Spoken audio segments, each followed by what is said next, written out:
والوں کو خوشخبری دیتے ہیں، وہ ایسی جگہ سے رزق دے گا جہاں سے کسی نے گمان بھی نہ کیا ہو۔ اور توکل کرنے والوں کی بہت سی یادیں ہیں۔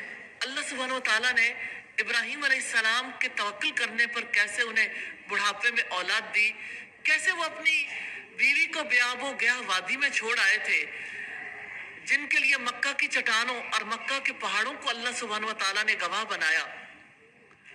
سارے پہاڑ اپنی جگہ پر ہیں، انہی پہاڑوں کے درمیان ایک تنہا عورت یہ کہتی بھی سنائی دیتی ہے، جب اس نے اپنے شوہر سے پوچھا کہ مجھے کس کے حکم سے یہاں چھوڑے جا رہے ہو،